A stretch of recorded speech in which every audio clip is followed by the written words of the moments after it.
नमस्ते विद्यार्थियों, मैं शालिनी हूँ और एक नए सत्र में आपका स्वागत है। क्या ध्वनि ठोस पदार्थों की सतह पर परिवर्तित होती है? आइए आज के पाठ में इस पर और अधिक जानकारी प्राप्त करें।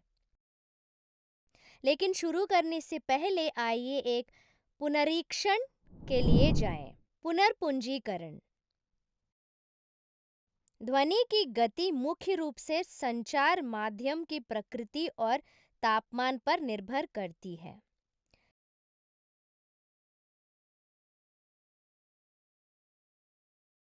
जिस वेग से तरंग माध्यम से गुजरती हैं उसे तरंग वेग कहा जाता है।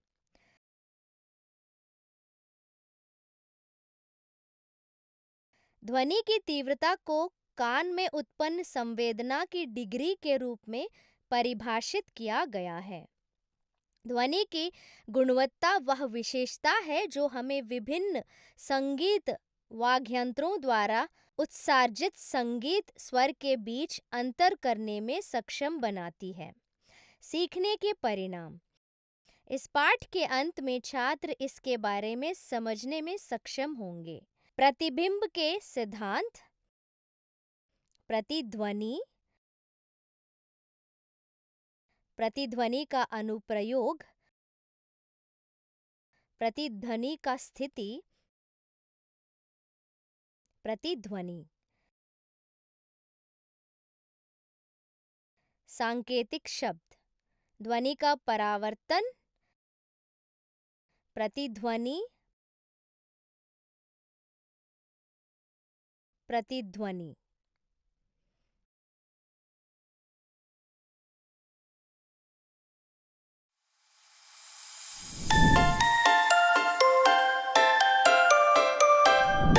परावर्तन के सिद्धांत। प्रकाश तरंगों की तरह ध्वनि तरंगें भी परावर्तन के कुछ मूलभूत सिद्धांतों का पालन करती हैं। परावर्तन के निम्नलिखित दो सिद्धांत ध्वनि तरंगों पर भी लागू होते हैं। पहला, आपतित तरंग परावर्तक सतह का अभिलंब और आपतन बिंदु पर परावर्तित तरंग एक ही तल में होती हैं।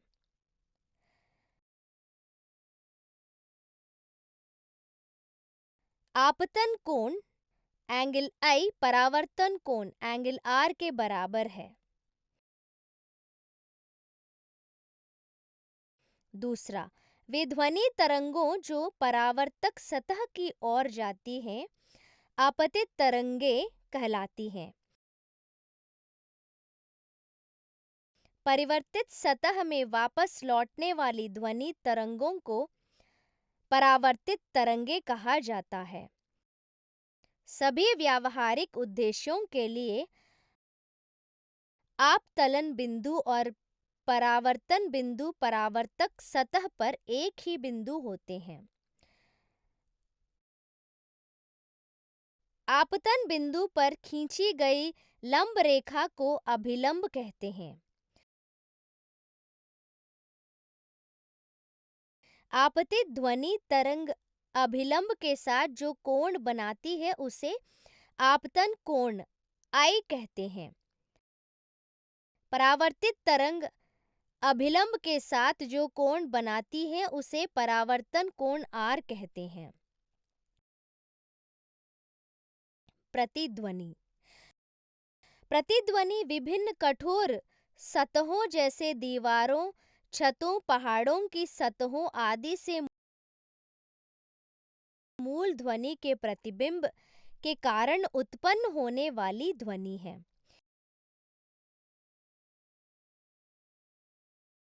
यदि आप किसी पहाड़ के पास या किसी इमारत जैसी परावर्तक सतह के पास चिल्लाते हैं या ताली बजाते हैं, आप वही ध्वनि दोबारा सुन सकते हैं।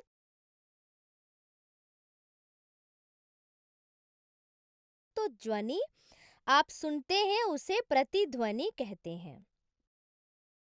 प्रतिध्वनि के परिवर्तन के कारण उत्पन्न होती है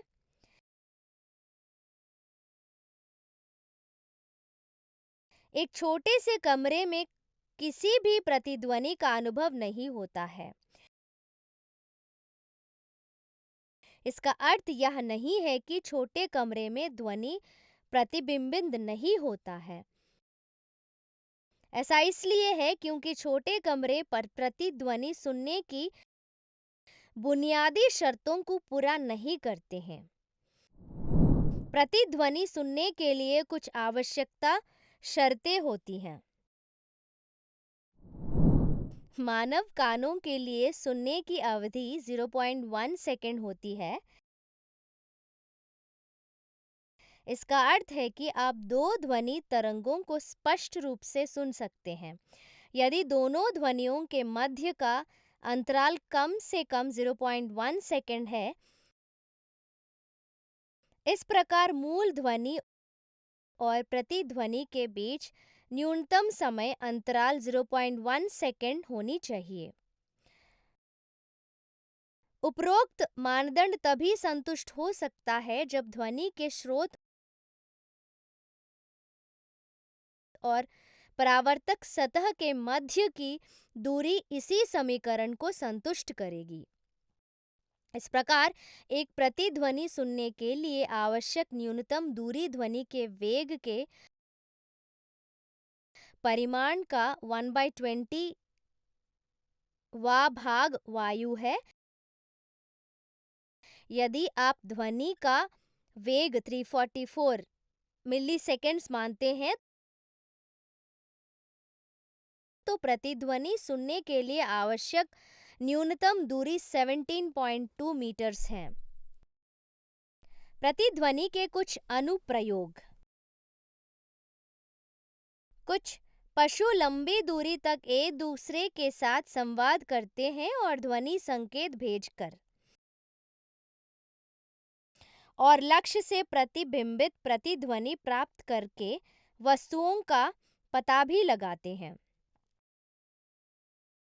प्रतिध्वनि के सिद्धांत का उपयोग प्रस्तुत संबंधी अल्ट्रासोनोग्राफी में किया जाता है जिसका उपयोग मां के गर्भाशय में विकासशील भ्रूण या भ्रूण की वास्तविक समय की दृश्य छवियां बनाने के लिए किया जाता है।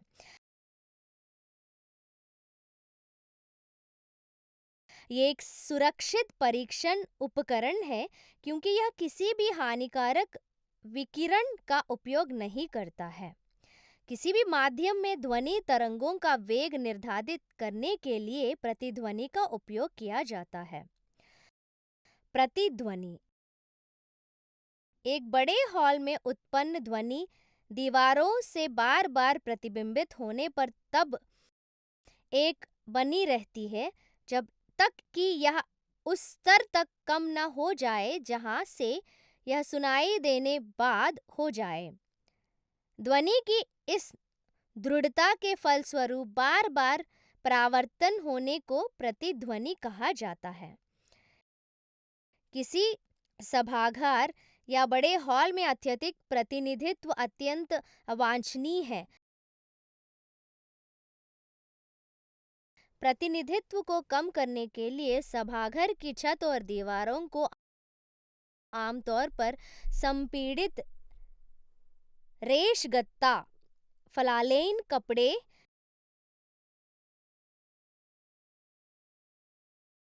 मोटे प्लास्टर और पर्दे जैसी ध्वनि अवशोषक सामग्री से ढक दिया जाता है। सीड सामग्री का चयन उनके ध्वनि अवशोषक गुणों के आधार पर भी किया जाता है। भौतिक विज्ञान में ध्वनिकी नामक एक अलग शाखा है जो सभाघरों, ओपेरा हॉल, थिएटर आदि की अभिकल्पना करते समय ध्वनि के इन पहलुओं को ध्यान में रखती है।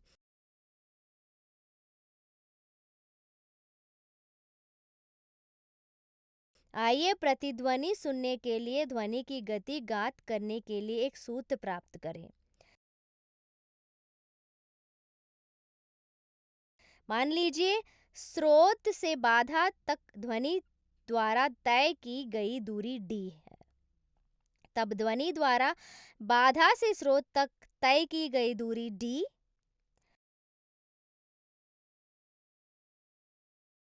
इस प्रकार ध्वनि तरंग द्वारा तक तय की गई कुल दूरी 2d। मान लीजिए कि प्रतिध्वनि का समय t सेकंड है। स्पीड गति 2d बटा t के बराबर है। ध्वनि के एकाधिक प्रतिबिंबों का उपयोग संगीत वाद्ययंत्र, भोंपू ध्वनि विस्तारक, हॉर्न्स, नादस्वरम, शहनाई और तुरही जैसे संगीत वाद्ययंत्र सभी दिशाओं में ध्वनि को फैलाए बिना एक विशेष दिशा में भेजने के लिए अभिकल्पना किए गए हैं। इन उपकरणों में शंक्वाकार उद्घाटन के बाद एक नली ध्वनि के स्रोत से दर्शकों की ओर आगे की दिशा में अधिकांश ध्वनि तरंगों को निर्देशित करने के लिए क्रमिक रूप से ध्वनि को प्रतिबिंबित करती है। हृदय गति निदान यंत्र स्टेथोस्कोप। हृदय गति निदान यंत्र एक चिकित्सा उपकरण है जिसका उपयोग शरीर में उत्पन्न होने वाले ध्वनियों को सुनने के लिए किया जाता है। हृदय गति निदान यंत्र में ये ध्वनियाँ जोड़ने वाली नली में होने वाले कई प्रतिबिंबों के माध्यम से डॉक्टर के कानों तक पहुंचती है।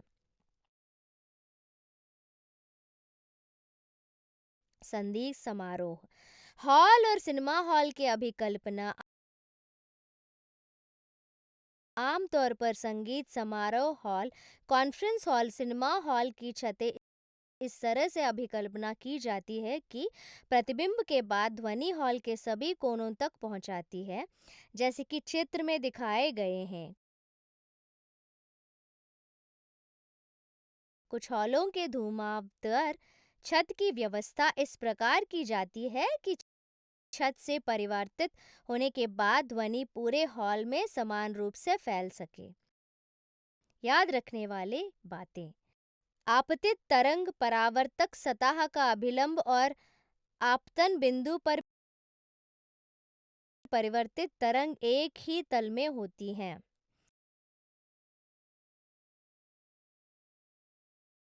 ध्वनि का परिवर्तन प्रत्यक्ष ध्वनि के बाद 0.1 सेकंड से अधिक समय में श्रोता तक पहुंचता है प्रतिध्वनि कहलाती है। प्रत्यक्ष ध्वनि के बाद 0.7 सेकंड से कम समय में श्रोता तक पहुंचाने वाली ध्वनि के प्रतिबिंब को प्रतिध्वनि कहा जाता है। प्रतिध्वनि का उपयोग किसी भी माध्यम में ध्वनि तरंगों के वेग को निर्धारित करने के लिए किया जाता है।